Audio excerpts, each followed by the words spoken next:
നമസ്കാരം, കലാകൗമുദി ഓൺലൈനിലേക്ക് സ്വാഗതം.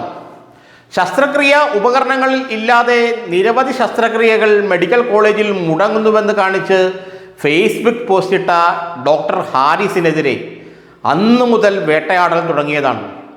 ഇതാ ഈ നിമിഷം വരെ ആ വേട്ടയാടൽ അവസാനിച്ചിട്ടില്ല. മെഡിക്കൽ കോളേജുകളെ സമീപിക്കുന്നത് വളരെ പാവപ്പെട്ട രോഗികളാണ്.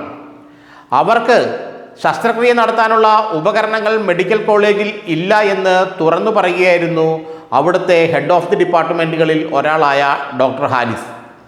ഒരു CPM അനുഭാവി കൂടിയായ ഡോക്ടർ ഹാരിസിനെ അന്നു മുതൽ സർക്കാർ വേട്ടയാടാൻ തുടങ്ങിയതാണ്. അദ്ദേഹത്തെ സസ്പെൻഡ് ചെയ്യാൻ ആദ്യം ശ്രമിച്ചു. ജനവികാരം എതിരായപ്പോൾ അതിൽ നിന്ന് സർക്കാർ പിന്മാറി. ഇപ്പോൾ ഇതാ പുതിയ തന്ത്രവുമായി സർക്കാർ ഇറങ്ങിയിരിക്കുകയാണെന്നാണ് പറയുന്നത്. ഡോക്ടർ ഹാരിസിനെതിരെ ഒരു അന്വേഷണ കമ്മീഷൻ, അവിടെയുള്ള ചില ഉപകരണങ്ങൾ കാണാതെ പോയെന്നും അതുകൊണ്ട് ഡോക്ടർ ഹാരിസിന് ഇതിൽ പങ്കുണ്ടോ എന്ന് അന്വേഷിക്കാൻ വേണ്ടി ഒരു കമ്മീഷൻ സർക്കാർ രൂപീകരിച്ചു എന്നാണ് ഇപ്പോൾ അറിയുന്നത്. ഈ കമ്മീഷൻ ചില ഉപകരണങ്ങൾ കാണാതായി എന്ന് പറയുകയും പിന്നീട് ആ ഉപകരണങ്ങൾ ഡോക്ടർ ഹാരിസിൻ്റെ റൂമിൽ കണ്ടെത്തുകയും ചെയ്യുന്ന അവസ്ഥാവിശേഷമുണ്ടായി. എങ്ങനെ വന്നാലും ഹാരിസിനെ കൈകാര്യം ചെയ്യുക എന്ന് സർക്കാർ ഉറപ്പിച്ചു കഴിഞ്ഞു എന്നാണ് മെഡിക്കൽ വിദഗ്ധർ പലരും അടക്കം പറയുന്നത്. സർക്കാരിനെ വെറുപ്പിച്ചു കഴിഞ്ഞാൽ പിന്നെ ഒരു സർക്കാർ ഉദ്യോഗസ്ഥന് നിലനിൽപ്പില്ലല്ലോ.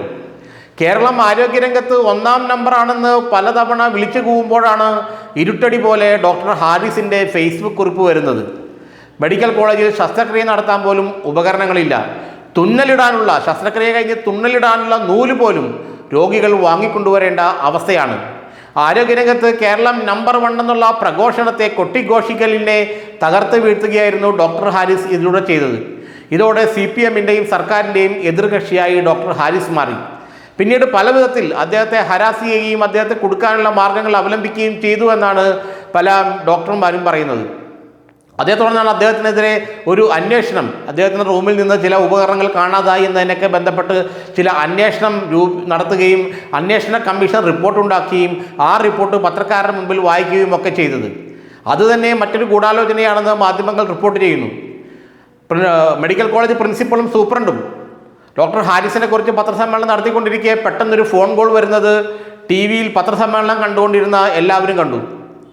ആ കോൾ എവിടെ നിന്നാണ് വന്നതെന്ന് അതിന് ശേഷമാണ് മനസ്സിലായത്. അത് മറ്റൊന്നുമല്ല, ആ കോളിലൂടെ പറഞ്ഞത് ഡോക്ടർ ഹാരിസിനെതിരായ അന്വേഷണ റിപ്പോർട്ട് ഇപ്പോൾ മാധ്യമങ്ങൾക്ക് മുന്നിൽ വായിക്കണം. അങ്ങനെ മെഡിക്കൽ കോളേജ് പ്രിൻസിപ്പൽ മാധ്യമങ്ങൾക്ക് മുന്നിൽ ആ അന്വേഷണ റിപ്പോർട്ട് വായിക്കുന്ന അവസ്ഥയുണ്ടായി. ആരാണ് ഇത് ഫോണിലൂടെ നിർദ്ദേശം കൊടുത്തത്? അത് കൃത്യമായി നിർദ്ദേശം വന്നത് എവിടെ നിന്നാണെന്ന് മാധ്യമപ്രവർത്തകർ അപ്പോൾ തന്നെ മനസ്സിലാക്കുകയും ചെയ്തു. അതല്ലെങ്കിൽ മെഡിക്കൽ കോളേജിലെ മറ്റ് ഡോക്ടർമാർ മാധ്യമപ്രവർത്തകരോട് പറഞ്ഞു ആരാണ് യഥാർത്ഥത്തിൽ ആ കോൾ ചെയ്തതെന്ന്. അപ്പോൾ ഒരു കാര്യം മനസ്സിലായി, സർക്കാർ ഈ പാവൻ ഡോക്ടർക്കെതിരെ തിരിഞ്ഞിരിക്കുകയാണ്. ഏത് സമയവും അദ്ദേഹം കുടുക്കിൽ അകപ്പെടാം. മോഷണക്കുറ്റം മുതൽ സ്ത്രീപീഡനം വരെ ഒരുപക്ഷെ അദ്ദേഹത്തിനെതിരെ ഉണ്ടായേക്കാമെന്നാണ് ചില മാധ്യമങ്ങൾ റിപ്പോർട്ട് ചെയ്യുന്നത്. എന്ന് മാത്രമല്ല, ചില മെഡിക്കൽ വിദ്യാർത്ഥികളും ഈ ഒരു അഭിപ്രായം രൂപപ്പെടുത്തുന്നുണ്ട്, പങ്കുവയ്ക്കുന്നുണ്ട്. അതുകൊണ്ട് താൻ വളരെ ഭയന്നാണ് ഇരിക്കുന്നതെന്ന് ഡോക്ടർ ഹാരിസും പറയുന്നു.